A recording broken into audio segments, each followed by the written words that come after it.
Kemudian kita lihat struktur luar lainnya yaitu flagel. Nah, flagel ini fungsinya untuk pergerakan. Kemudian flagel juga pada sebagian bakteri itu ada yang mengandung antigen. Contohnya pada E. coli. Antigen pada flagel ya, atau disebut antigen H. Oke, kita lihat ada beberapa susunan dari flagel ini. Ada yang monotrikus. Nah, monotrikus itu hanya satu, mono itu satu, jadi hanya satu flagel. Biasanya di polar ya atau di ujung. Nah, ini contoh yang gambar B. Nah, sketsanya ini yang di atas monotrikus. Kemudian lopotrikus. Dia punya banyak flagel pada salah satu ujung atau kedua ujungnya. Nah, kita lihat ini pada kedua ujungnya ada beberapa flagel. Kita lihat gambar yang C. Ini lopotrikus tapi polar, dia hanya pada salah satu ujung saja. Nah, kemudian ada amphitrichus. Dia mono ya, tetapi pada kedua ujung. Kita lihat amphitrichus ya. Dia mono pada kedua ujung ya. Nah, kemudian peritrichus. Dia banyak tetapi tidak polar, dia tidak berada pada ujung tetapi dia di seluruh tubuh ya, di sisi-sisi juga ada.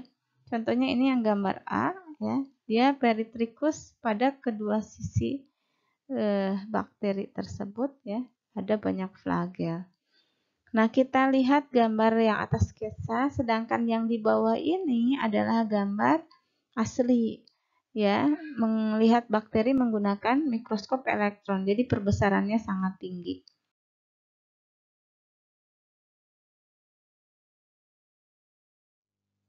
Nah, ini saya tampilkan ada jurnal ya mengenai antigen ya pada flagel E. coli ya.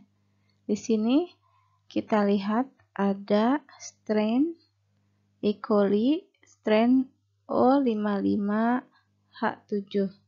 Oke, nah, kemudian kita lihat ada kode H, berarti itu antigen pada flagelnya. Kita lihat ada dua subtipe ya dari H7 itu. Ada H7A7B dan H7A7C. Maka selain berfungsi sebagai alat pergerakan, juga flagel itu bisa sebagai antigen.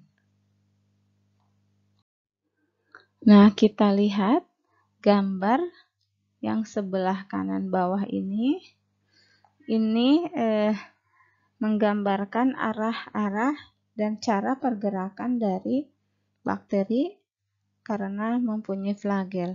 Ada yang forward run, bergerak maju begitu ya. Ada juga yang bergeraknya tumble. Dia seolah berguling-guling begitu ya. Nah, ini ada satu flagel yang berputar searah jarum jam, ada juga yang berlawanan jarum jam. Kemudian kalau dia punya banyak flagel, dia bisa bersatu ya, flagelnya searah, kemudian berputar bersama-sama. Ada juga yang memang nanti dia tidak bersatu dan bergerak masing-masing begitu dengan arah-arah tertentu. Nah, ini akan mempengaruhi arah dan bagaimana gerak bakteri tersebut.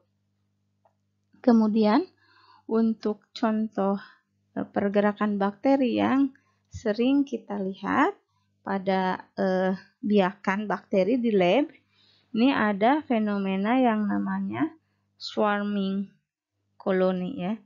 Jadi dia membentuk koloni yang seperti terpusat ya, konsentrik ya, konsentrik ring. Jadi dia membentuk cincin-cincin yang terpusat pada satu titik, kemudian dia melebar.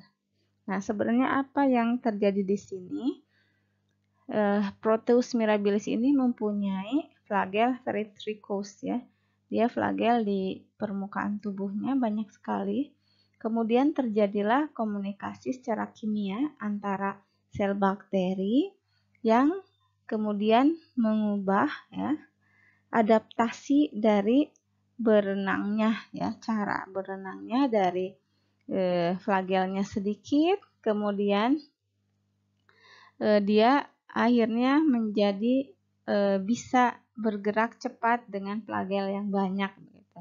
Jadi ada perubahan adaptasi dari pergerakan pada bakteri-bakteri tersebut yang disebabkan oleh komunikasi secara kimia antara sel bakteri yang berada di situ gitu ya, koloninya. Nah, ini menimbulkan seperti terkonsentrasi begitu ya dari satu ini koloni di tengah, kemudian dia akan menyebar membentuk cincin-cincin yang seolah terkonsentrasi di tengah.